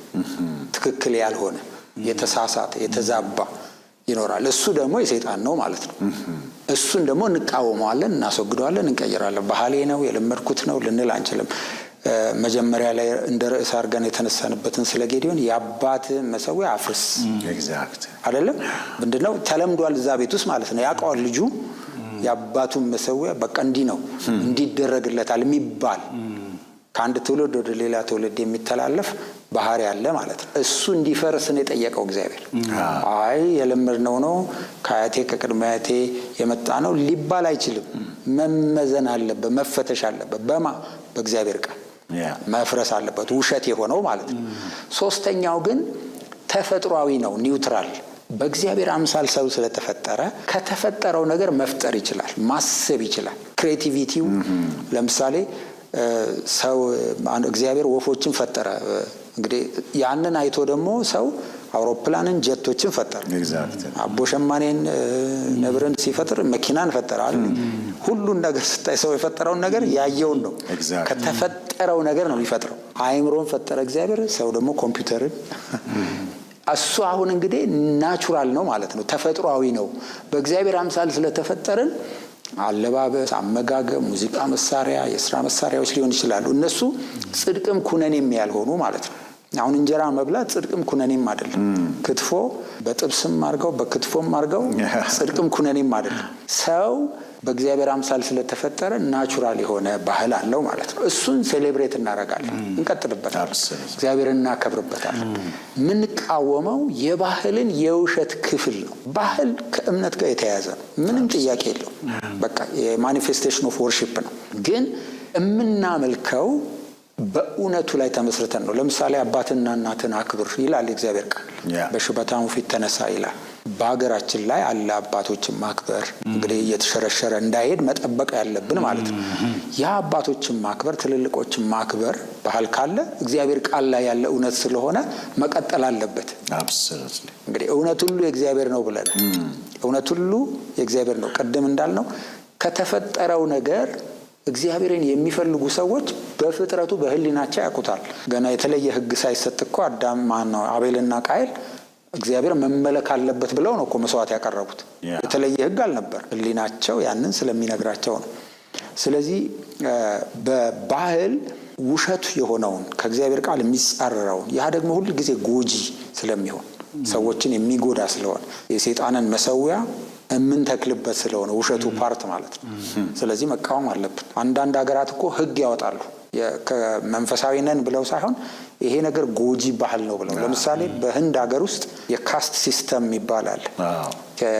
አንድ ሰው ጸጉር ቆራጭ ሆኖ ከተወለደ ልጁም የልጅ ልጁም ሁሉ ከጸጉር ቆራጭነት መውጣት አይችልም የሚል ነው። መሬት ጠራጊ ሆኖ ከተወለደ በቀድሜ ልኩ ነው። ሜዲካል ዶክተር ቢሆን ሰው አይቀበለውም። መሬት እየጠረገ እንዲኖር የሚፈልግ የካስት ሲስተም አሁንም አለ፣ ከበስተጀርባው መንፈስ ስላለ። ግን በህንድ መንግስት በህግ የተከለከለ ነው። ልክ አይደለም፣ ይሄ ሰው ይጎዳል፣ የሰውን ሰብዕና ይጎዳል፣ ለድህነት ያጋለጣል ብለው በህግ ከልክለውታል። ግን በህግ ብቻ ባህል ስለማይቀየር ከበስተጀርባው መንፈስ ስላለበት አንዳንድ ሰዎች አንዳንድ ሀገራት መንግስታት ሰዎችም ጭምር ይሄ ጎጂ ነው ይላሉ። ለምን ጎጂ ሆነ? ውሸት ስላለበት፣ መሰረቱ ውሸት ስለሆነ የሰይጣን መሰዊያ ስላለበት። አንዳንዱ ደግሞ እውነት ነው፣ መከባበር፣ መዋደድ፣ መረዳዳት። ይሄ መጽሐፍ ቅዱስ ላይ ያለ እርስ በርስ ተዋደዱ የሚለው ፕሮሞት መደረግ አለበት፣ መቀጠል አለበት። ያ የአምልኳችን መገለጫ ነው። ዕብራውያን ላይ ምዕራፍ 13 ላይ መልካም ማድረግን አትርሱ፣ በከንፈራችን ፍሬ መስዋዕት እናቀርብለት። እንዲህ ያለው መስዋዕት እግዚአብሔርን ያስደስተዋል። እንግዲህ መልካም ማድረግ መስዋዕት ነው ማለት ነው ለእግዚአብሔር። ስለዚህ በባህል ውስጥ መልካም ባህል ካለ የአምልኮ መገለጫ ነው። ቅድም የጠቀስነው አንደኛ ቆሮንቶስ 10 ላይ የመጨረሻው ቁጥር 31 ላይ እንደዚህ የሚል ቃል አለ። ስለ መሰዊያና ስለ ማህበረተኞቹ ነው የሚናገረው። መጨረሻ ላይ እንግዲህ የምትበሉ ወይም የምትጠጡ ወይም ማናቸውንም ነገር ብታደርጉ ሁሉ ለእግዚአብሔር ክብር አድርጉት ይላል። ስለዚህ ባህል እዛ ውስጥ አለ። መብል አለ፣ መጠጥ አለ፣ ማንኛውም ነገር አለ። አሰራር አለ፣ አደራረግ አለ፣ አካሄድ አለ። ማንኛውም ነገር ለእግዚአብሔር ክብር ማምጣት አለበት። ስለዚህ ባህል ይሄ ኒውትራል ነው ሊባል አይችልም። እውነተኛ ከሆነ በእግዚአብሔር ቃል ተመዝኖ እንቀጥልበታለን፣ አጠናክረን እግዚአብሔር እናከብርበት። ውሸት ከሆነ ደግሞ ልንቃወመው ይገባል። የአባታችንም ይሁን የእናታችንም ይሁን የአባትህን አፍርስ እንደተባለ መፍረስ አለበት። የዛ ማህበረሰብ አይደለም፣ የሰይጣን ነው። ውሸት የሰይጣን ነው። ንብረትነቱ የሰይጣን ነው። አንድ ቦታ ነው ያስጀመረው እንጂ የሰይጣን ነው። የአንድ ብሔር የአንድ ማህበረሰብ አይደለም። የሰይጣን ነው ንብረትነቱ። ግን የቆየ ሊሆን ይችላል፣ የተለመደ ሊሆን ይችላል። ስለዚህ ባህሌ ነው ብለን ሁሉንም ልናስተናግድ አይገባን። ያ ደግሞ በሰው ህይወት ውስጥ በፍሬው ይታወቃል እኮ በፍሬው ይታወቃል። አሁን ለምሳሌ የሥራ ባህል ከሌለ የእጆችን ስራ ባርካለው 6 ቀን ስራ ያለው እግዚአብሔር አይደል? መጀመሪያው ሰው ካልሰራ ይደህያል፣ ይለምናል፣ ይሰርቃል፣ ይገላል። ስለዚህ የሥራ ዝም ብሎ ቁጭ ብሎ ልብላ የሚል ምንድነው የሚያደርገው? ወይ መስረቅ ነው ወይ በመናፍስቱ ዓለም ይሄው የሰላቢ መንፈስ የምንለው የሰው ንብረት አምጣልኝ ምናምን የማይሰራ ይመስላቸዋል ሰዎች አይደል? ግን ሰይጣን ሌማ ነውና ይሄ ባህል ያለበት ውስጥ ፕሮሞት ይደረጋል ማለት ነው ይሄ የሰይጣን ስራ። ስለዚህ ለሰውም ለእድገትም ለሁሉም ነገር ጸር ይሆናል ማለት ነው። ባህል ደግሞ ዲስከሬጅ የሚያደርግ ባህል ካለ ከእግዚአብሔር ሐሳብ ጋር እየተቃረነ ነው የሰይጣን ነው። ያ ባህል አይደለም፣ የሰይጣን መሰዊያ ስለሆነ መቀየር አለበት፣ መቃወም አለብን። እዛ ማህበረሰብ ውስጥ ያደገው እንደ ጌዴዎንም ቢሆን መቃወም አለበት። ባህሌ ነው ሊል አይችልም። ባህሉም ቢሆን መቃወም አለበት፣ የሰይጣን ስለሆነ ማለት ነው። ስለዚህ የአንድ ማህበረሰብ እድገቱም ማንነቱም የኑሮ ሁኔታም የሚለካው ምን ያህል ውሸት፣ ምን ያህል እውነት፣ ምን ያህል ደግሞ ተፈጥሯዊ የሆነ በእግዚአብሔር አምሳል ስለተፈጠሩ ያለ ነገር በብዛት አለበት ነው። እንግዲህ አንድ ማህበረሰብ ውስጥ መቼም ፍጹም አንሆንም ምድር ላይ ግን ሁሉም በክርስቶስ የመጠቅለል አጀንዳ ያለው ጌታ መጨረሻ ላይ ሁሉን ይጠቀልላል ብለን ነው ምናምነው። ኢየሱስ ሁሉን ይጠቀልላል። ስልጣን በሰማይና በምድር ተሰጠኝ ስላለ ይሄንን ምድር ሰይጣን ወርሶት ነው እንጂ ወይም ወድቆ ሰይጣን ሰው አስረክቦት ነው እንጂ የክርስቶስ ነው። ምድርና ሞላው ዓለምን በእርሷ የሚኖሩም የእግዚአብሔር ነው ይላል። ስለዚህ እኛ የተሳሳተ ባህል ካለ በወንጌል መለወጥ አለብን። ልክ አይደለም ብለን መለወጥ አለብን። ያንን ብርሃን ስናበራ ውሸትን፣ ሌብነትን፣ ስንፍናን፣ መገዳደልን በተለያየ አይነት ክፉ የሆነውን ነገር የሰይጣን መሰዊያ ስለሆነ ልንቃወመው ይገባል ማለት ነው።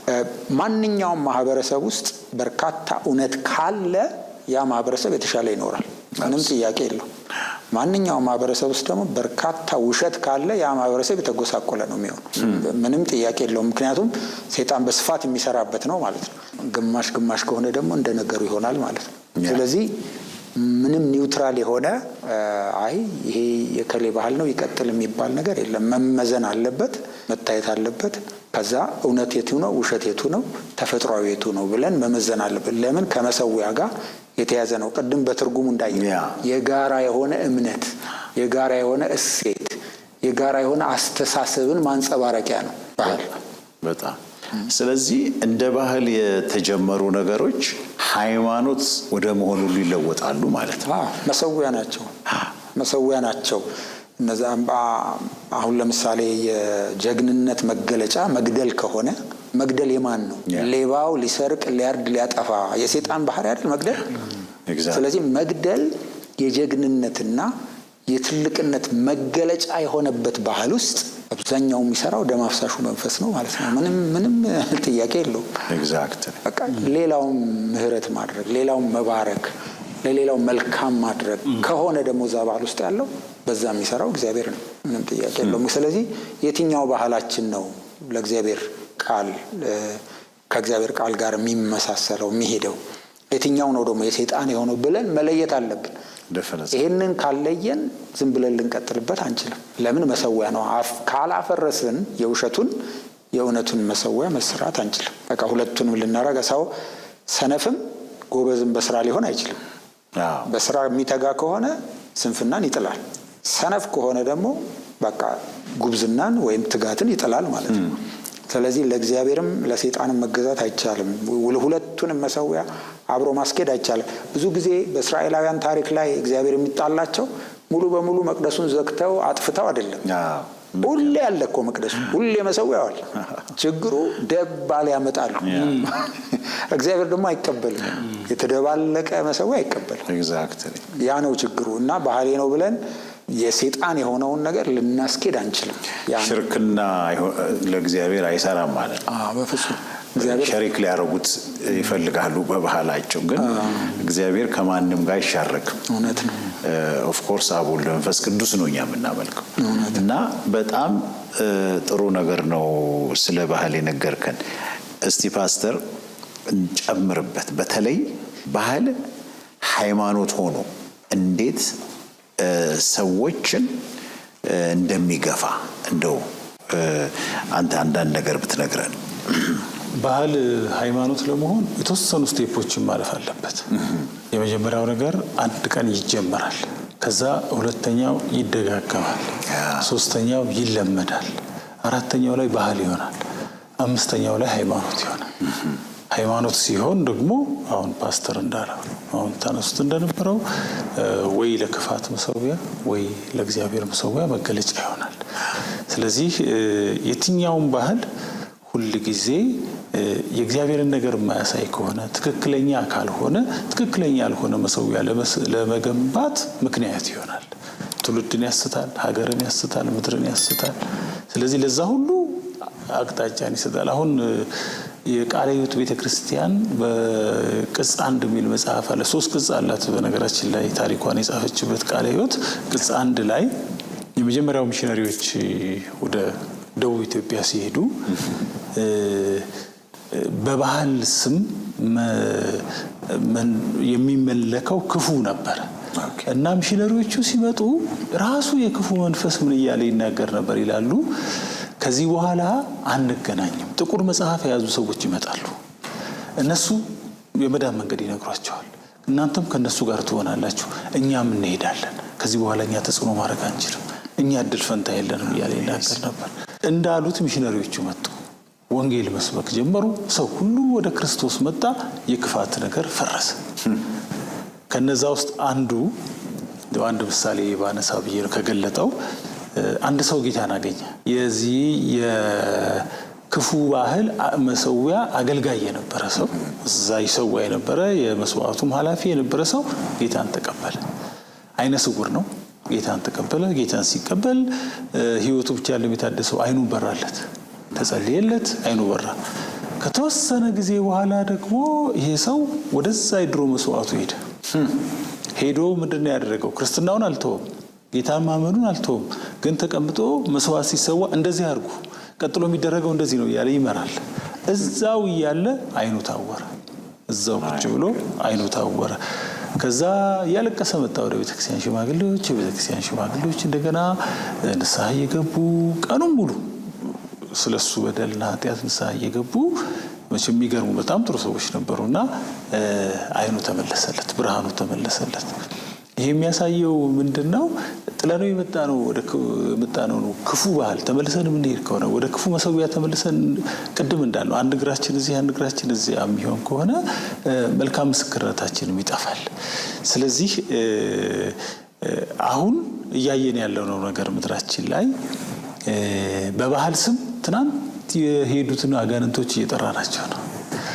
በባህል ስም በተለያየ ባህል ስም ከጫፍ እስከ ጫፍ በኢትዮጵያ ትናንት በወንጌል የተባረሩ፣ ትናንት በክርስቶስ የተባረሩ፣ ትናንት ከሀገር የተባረሩ አሁን እየመጡ ነው። ምክንያቱም ባህል ሁሉ ፍጹም አይደለም። ወይ እግዚአብሔርን ነገር ያሳያል፣ ወይ የክፋትን ነገር ያሳያል። ትናንትና የክፋትን ነገር ያሳዩ የነበሩ ትናንትና ለክፉ የተሰሩ መሳሪያዎች፣ ትናንትና በክፉ መስዋዕት ላይ ሲሰዋላቸው የነበሩ አጋንንት ሰው በወንጌል ሲለወጥ በቃ ጥለን ሄደናል ያሉ አጋንንት አሁን እየተመለሱ ነው። ለምንድነው የተመለሱ ያሉት? ጠራ ናቸው። በባህል ስም ጠራ ናቸው። ያ የጥንቱ ባህል ያስፈልገናልና ጠራ ናቸው። ስለዚህ ሁልጊዜ ስለ ባህል ስንናገር ባህል ፓስተር እንዳለው ጎጂም ነው ጠቃሚም ነው። ሁለቱን መለየት አለብን። ባህል በአንድ ቀን አይለወጥም። በነገራችን ላይ ባህል ትምህርት ይፈልጋል። ባህል ማንነቱን ገልጦ ማሳየት ይፈልጋል። ጉዳቱንም ጥቅሙንም ማሳየት ይፈልጋል። በአንድ ቀን አይለወጥም። በአንድ ምሽት አይለወጥም። አሁን እኛ በአንድ ጸሎት አንለውጠውም። ባህል የአእምሮ ውጤት ነው። ሰው አእምሮ ላይ አለ። እሱን ያለውን ነገር በእውቀት ጳውሎስ ለምሳሌ ስለ አርጤምስ ቤተ መቅደስ ሲያስረዳ አርጤምስ አምላክ አይደለም መለኮት አይደለም እያለ ያስረዳ ነበር እያለ ይነገራል። ያስረዳ ነበር፣ ያስተምር ነበር ደጋግሞ እና የጮሁበትም 2 ሰዓት ያክል ሰልፍ የተደረገው የአርጤምስ ቤተ መቅደስ ታላቅ ናት እያሉ እንደዛ የተንጫጩት ሰዎች ሁሉ ጳውሎስ ስለዚያ ክፋት በደንብ እያስተማረ እያስረዳ ስለነበረ ግራ ገባቸው። ስለዚህ በጥቂት ጊዜ ውስጥ ይሄ ሰውዬ ሀገሩ ሁሉ ሊለውጥብን ነው አሉ። የምናገኘው ትርፍ ሊቆም ነው። የምናገኘው ጥቅም ሊቆም ነው። ምክንያቱም በዛ የተሳሳተ ባህል ውስጥ የሚያገኙት ትርፍ አለ። አንጥረኞቹ ትርፍ ያገኛሉ። እዛ የሚሰው ሰዎች ትርፍ ያገኛሉ። ቀላል አይደለም። ባህል ጋር ሰው ባህልን ለማፍረስ ሲነሳ አስቀድሞ ያንን የተሳሳተ መንገድ የሚሄዱ ሰዎች በእግዚአብሔር ቃል እውነት ማስተማር፣ ማስረዳት፣ መምከር እጅግ ወሳኝ ነገር ነው። ሁል ጊዜ ሳያቋርጡ ማድረግ ይገባል። ከጸሎቱም ጋር አብሮ ማለት ነውና ባህል በዚህ መልኩም ብናየው ለመጨመር ፈልጌ ነው። በጣም እንዳልከው ነው። በአንድ ጊዜ አይለወጥም። ግን ለኛ ጄኔሬሽን አሁን በጣም ጥያቄውን ደጋግመን እንድንጠይቅ የሚያደርገን አንዳንዱን ነገር ጥለነው የነበረ ነው። በተለይ ደግሞ በክርስቶስ ኢየሱስ አምነን ህይወታችን ሲቀየር እኔ በራሴ በቤተሰቦቼ አስታውሳለሁ። ልጅ ሆኜ ጌታ ኢየሱስ ክርስቶስ አንድ ፋሚሊ ወደኛ ቤት የመጣው 50 ምናምን ዓመት በፊት በትልቁ እህቴ አማካኝነት ነው። ከዛ በፊት ፕራክቲስ የሚደረግ ነገር ነበረ። ጨሌ የሚባል ጨሌ ነበራት እናቴ። ያ ብርሃን ወደ ቤታችን ሲመጣ ትክክለኛ ባህል እንዳልሆነ ከባህልም አልፎ ደግሞ ሃይማኖትም ካልነው ትክክለኛ እንዳልሆነ፣ ምክንያቱም አሁን ኢየሱስ ክርስቶስ በሃይማኖት መልክ ሳይሆን ህይወታችንን ፐርሰናሊ በመቀየር ወደኛ መጣ ብለው እኛ ቤት ውስጥ አስተናገዱት። ስለዚህ በዛ ብዙዎቻችን እድሜያችን እየጨመረ ሲሄድ በኦሬንጂ ፕራክቲስ ይደረግ አላየንም። አሁን ግን እኔ ነፍስ አውቄ ብዙ ዘመን ውጭ ሀገር ሄጄ ስመጣ የኢትዮጵያ የፖለቲካው ምናምን ተለወጠ እና አዲሱ ስርዓት ይዞ የመጣው የባህል ነፃነት የሚል ነው። አንዳንዱ ደግሞ የሚነገረን እነገሌ ናቸው ያስጣሉ፣ ክርስቶስ ነው ያስጣለ አይደለም፣ እነገሌ ናቸው ያስጣሉ የሚል ስለሆነ ብዙዎቻችን ተመልሰን አሁን የፖለቲካ ሲስተሙ ይዞት የመጣውን ነገር በክርስቶስ ኢየሱስ አምነን የዳንበትን እንደገና እንድናነሳው ያደረገን ይመስለኛል። ለምን አንድ ተሳስራ የመጣች ነገር አለ። ነገሬ ነው ያስጣሉ፣ ክርስቶስ ነው ያስጣለ አይደለም። ክርስቶስ ወደ ቤት ስለመጣ ነው አይደለም። ገብቶሃል? ስለዚህ አንዱ በዚህ እኛ ባለንበት ዘመን በደንብ አድርገን መናገር ያለብን በጌታ የሆነ ሰው ከአያቱ ይምጣ። ቀደም እንዳልከን ጌዲዮን ያባትህን ነው የተባለ። ስለዚህ እኛ ተለይተን ወጥተናል። ከምን? እግዚአብሔራዊ ካልሆነ ባህል፣ እግዚአብሔራዊ ካልሆነ ባህሪ፣ መጽሐፍ ቅዱሳዊ ካልሆነ ፕራክቲስ። ግን ወደዛ እንድንመለስ የሚያደርገን ምንድነው? ከኛ ከዚህ ተለይቶ ከወጣው ማህበረሰብ ውጪ ያለ ማህበረሰብ ወደኛ ቤት ይዞት የሚመጣው ነገር አለ እና በዚህ ዘመን ያሉ ክርስቲያኖች ይሄንን ማወቅ አለብን። አንድ በቅርብ ጊዜ ወደ ጌታ ሄደች እናት በጣም ጥሩ ነገር ተናገረች። አሁን ይሄ አዲሱ እንግዲህ የባህልህን ምናምን እንትና ያስቀሩት ምናምን የሚለው በጣም ጮሆ ወደ ላይ ስለወጣ አንዳንድ አካባቢ ቅድም ያልከው ክርስቶስ ሲመጣ ያስጣላቸውን እንደገና ማውጣት ጀመሩ። እህታችን የዛ አካባቢ ሰው ነበረች እና አያቶቻችን የቀበሩትን አሁን ኢን ዘ ኔም ኦፍ ሂውማን ራይት በለው ኢን ዘ ኔም ኦፍ የብሔር ምናምን ተጽዕኖ በለው ወደኛ ቤት እየመጣ ነው። ክርስቲያን የሆነ ሰው በዚህ ላይ ጥንቃቄ ሊያደርግ አይገባም ወይ? እግዚአብሔርን የማያስከፋ ባህል ከሆነ ችግር የለው። እኔ አሁን ከመጣሁበት አካባቢ ጥሩ የሀገር ልብስ ብለብስ ችግር የለው። ያን ግን የሀገር ልብስ ለብሼ በጌታ ካልሆኑ ዘመዶቼ ጋር መሄድ የሌለብኝ ቦታ መሄድ የለብኝም። ለምን? እኔ ተለይቻለሁ። ፊዚካሊ ግን ደግሞ ከዚህ ዓለም ስላልወጣው ከነሱ ጋር ኢንካውንተር አለኝ።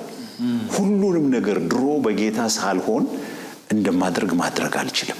አሁን አንዱ የዘመኑ መሰዊያ በእኛ ሀገር ይሄ ይመስለኛል። እና ምን አይነት ጥንቃቄ ማድረግ አለብን? እንደው እዚህ ጋር ያንደገል ጨምርና ንጉሥ አሳ በነገራችን ላይ አሁን እየጠሩ እንደገና የክፉ መሰዊያ ለማደስ የሚፈልጉ ሁሉ የራሳቸውን ፍጻሜ ነው የሚያበላሹት። ለምሳሌ ንጉሥ አሳ በነበረበት ዘመን መሰዊያን እያፈረሰ የነበረ ሰው ነው። የዛ አይነት የክፋት አሰራር የሚቃወም ሰው ነው የነበረው።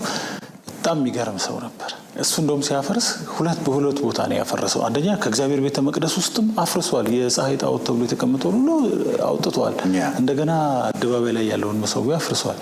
ግን ደግሞ እሱ ይሄንን ቢያደርግ ቤቱ ደግሞ ሌላ ለምን ተነካብን የሚል ባህላችን የሚል ደግሞ ሌላ እቴጌይቱ እናቱ ይሄ መሆን የለበትም ብላ ለብቻዋ ትተክል ነበር፣ ለብቻዋ ትሰራ ነበር። እና የወሰደባት እርምጃ ከእቴጌነቷ ሻራት ነው የሚለው አታስፈልጊም ማለት። እና አንድ ቀን እንዲህ አይነት የማያስፈልግ ባህል የምንጎትት ከሆነ የክፋትን መሰዊያ የሚሰራ የእግዚአብሔርን ቁጣ የሚያቀጣጥል ለትውልድ ወጥመድ የሚሆን ነገር የምንሰራ ከሆነ ካለንበት እድል ከተሰጠን ስፍራ ሁሉ ላንቀጥል እንችላለን። እግዚአብሔር ስለማይቀበለው ያንን እግዚአብሔር ስለሚቆጣ እግዚአብሔር ስለሚያስቆጣው ላንቀጥል። እቺኮ ልጇ ንጉሥ ነው፣ የእቴጌነት እድል አግኝታለች። በእቴጌነቷ መኖር ትችላለች። ግን እቴጌነት እድል ተሰጥቷት ምንድነው እየሰራች የነበረችው? ልጇ ያፈረሰውን ልጇ ያስወገዳቸውን ጣዖታት እንደገና እየገነባች ታደርጋ ሀገርን ለጥፋት ሀገርን ለክፋት አሳልፋ እየሰጠች ነበር። ያኛው ለእግዚአብሔር አሳልፎ ይሰጣል ልጇ፣ እሷ ለክፋት አሳልፋ ትሰጣለች። ስለዚህ አልቀጠለች። ይሄም አለ ንጉሡ አሰበና ነው እቺን ሴትዮ ባቆያት ይሄን ተግባሯን አተውም። ስለዚህ ከኃላፊነት ላሳት። ስለዚህ በህዝቡ ሁሉ ፊት ከእቴጌነቷ ሻራት ይላልና ኢቭን እናቴ ናት እንኳን ብሎ አልተዋትም። ምክንያቱም የእግዚአብሔር ስለሚበልጥ ልክ ነው አይደለም? የእግዚአብሔር ወደ ክርስቶስ የመጣንበት ይበልጣል። እድል የሰጠን እግዚአብሔር ነው። ዘመን የሰጠን እግዚአብሔር ነው። በሀገር ላይ በምድር ላይ ኃላፊነት እንድንይዝ እድል የሰጠን እግዚአብሔር ነው። ከአፈር ከትቢያ የሚያነሳው እግዚአብሔር ነው። ለሰው ዘመን የሚሰጠው እግዚአብሔር ነው። ለሰው እድል የሚሰጠው እግዚአብሔር ነው። በተሰጠን እድል በሰጠን ዘመን በተሰጠን አጋጣሚ መልሰን የምናስቆጣው ከሆነ እግዚአብሔር ምን ችግር አለ? ሉዓላዊ አምላክ ይለውጣል። ዘመን ጊዜያትን ብቻ አይደለም የሚለውጠው፣ ሰውንም ይለውጣል። መጽሐፍ ቅዱስ ውስጥ በሙላት ተጽፏል። ሰውንም ይለውጣል። እና ለእንደዚህ መስዋዕት በባህል ስም የክፋትን መሰዊያ መስራት፣ ለክፋት መሰዊያ አቅም መስጠት በመጨረሻ የሚጎዳው ይሄን የሚያደርጉ ሰዎች በዋነኝነት ዛሬ ጥቅም አግኝተው ይሆናል። ዛሬ ተሰሚን አሁን ቅድም ኢዮሮብዓም እንዳነሳ ነው የሰራው መሰዊያ ህዝቡ ኢየሩሳሌም እንዳይሄድ አግዶለት ሊሆን ይችላል። ህዝቡን ላይ እንዲሰለጥን እድል አግኝቶ ሊሆን ይችላል። በህዝብ ብዛት እንዲከበብ እድል አግኝቶ ሊሆን ይችላል። መጨረሻው ግን አላማረም። ስለዚህ ኢዮሮብዓም እንዳለው እኮ ነው የጉልበት ሰራተኛ ልቋ ነበር። ከጉልበት ሰራተኛ አንስቶ ሰለሞንን የሚያክል ጥበበኛ መንግስት እንዲተካ እድል የሰጠው እግዚአብሔር ነው። ሰለሞን እኮ ጥበበኛ ነው። ከሱ በፊትም ከሱ በኋላም የሌለ እስኪባልለት ድረስ ያንን የተካ ሌላ ጥበበኛ ሰው አይደለም። የጉልበት ሰራተኛ እግዚአብሔር ከምንም ማንንም ያነሳል። ለማንም እድል ይሰጣል። ግን በተሰጠን እድል ምን እያደረግንበት ነው? መልሰን እግዚአብሔር የሚያስቆጣ ነገር የምናደርግበት ከሆነ ነገሮች አይቀጥሉም። አብሰለት እና ይሄንን የሚያራምዱ ሰዎችም መጠንቀቅ አለባቸው። እግዚአብሔርን መፍራት፣ እግዚአብሔርን ከሚያስቆጣ ነገር መራቅ በጣም ወሳኝ ነገር ነው። በባህል ስም እግዚአብሔርን ማስቆጣት ዘመንን አያስረዝም፣ ያሳጥራለች። ስለዚህ ይህንን ማወቅ ይገባል ማለት ነው። በጣም ጥሩ ነው ያነሳው ፓስተር። እመጣበታለሁ።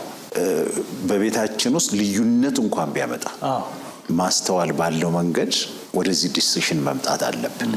እስቲ ፓስተር ያሬድ ጨምርም። እኔ የምጨምረው በእግዚአብሔር ቃል ላይ በዘዳግም 12 ላይ ቁጥር 3 ላይ ከሁለት በጀምረው እናንተ የምትወርሷቸው አሕዛብ አማልክቶቻቸውን ያመለኩባቸውን በረጅም ተራሮች ኮረብቶችም ላይ ከለምለም ዛፍ በታች ያለውን ስፍራ ሁሉ ፈጽማችሁ አጥፏቸው፣ መሠዊያዎቻቸውንም አፍርሱ፣ ሐውልቶቻቸውንም ሰባብሩ፣ የማምለኪያ ዐፀዶቻቸውን በእሳት አቃጥሉ፣ የአማልክቶቻቸውንም የተቀረጹ ምስሎች አንከታክቱ፣ ከዚያም ስፍራ ስማቸውን አጥፉ፣ ለአምላካችሁ ለእግዚአብሔር እንዲህ ያለ ስራ አትስሩ። ይሄ ምንድነው? በቃ የባህል ለውጥ ነው። የምትገቡባቸው ሰዎች ፕራክቲስ የሚያደርጉት ባህል የአምልኮ ልማድ አለ። እናንተ ስትገቡ የባህል ውርርስ ነው ምናምን ተቀላቀሉ አላለም። አጥፉ። ለምን ስንል ቅድም እንዳየ ነው እምነት ነው፣ ባህሪን የሚቀርጽ ነው አይደል? ባህል መጨረሻው ላይ እዚሁ ዘዳግም ላይ ሁሉም ሐሳብ ይሄንን ነው የሚናገረው። ቁጥር 30 ላይ በምድራቸው በተቀመጥክ ጊዜ ከፊትህ ከጠፉ በኋላ እነርሱን ለመከተል እንዳትጠመድ እነዚህ አሕዛብ አማልክቶቻቸውን ያመለኩት እንዴት ነው? እንዲሁ እኔ ደግሞ አደርጋለሁ ብለህ ስለ አማልክቶቻቸው እንዳትጠይቅ ተጠንቀቅ። እግዚአብሔር የሚጠላውን ርኩሰት ሁሉ እነርሱ ለአማልክቶቻቸው አድርገዋልና ወንዶችና ሴቶች ልጆቻቸውን ደግሞ ለአማልክቶቻቸው በእሳት ያቃጥሏቸዋልና አንተ ለአምላክ ለእግዚአብሔር እንዲሁ አታድርግ። እኔ የማዝህን ነገር ሁሉ ታደርገው ዘንድ ጠብቅ። ምንም በእርሱ ላይ አትጨምር፣ ከእርሱ ምንም አታጉድል። እነዚህ ሰዎች ከሚያመልኩት ከባህላቸው የተነሳ የጭካኔ ስራ ይሰሩ ነበር። የጭካኔ ባህሪ ነበራቸው። በቃ ኢሰብአዊ የሆነ ሰው ልጆቻቸውን እሳት ውስጥ እስከ መክተት ባህሪን ኮሌክቲቭ የሆነ የጋራ የሆነ ባህሪን ያንጸባርቃል። ያ ክፉ ነው፣ ሰው ይጠቅማል፣ ሰው ያንጻል ወይስ ሰውን ይጎዳል ብለን ነው የምንመዝነው። አዎ ከእግዚአብሔር የሆነ ሁሉ ሰውን አይጠቅም። ከእግዚአብሔር ውጪ የሆነ ሁሉ ሰውን አይጠቅም። የእግዚአብሔር የሆነ ሁሉ ሰውን ይጠቅማል። ስለዚህ አታርጉ፣ ቀይሩ፣ አፍርሱ ሲል እግዚአብሔር በምክንያት ነው። ከአምልኮ ጋር የተያዘ ስለሆነ ባህሪያቸውን የቀረጸው ያ መሠዊያ ስለሆነ ማለት ነው።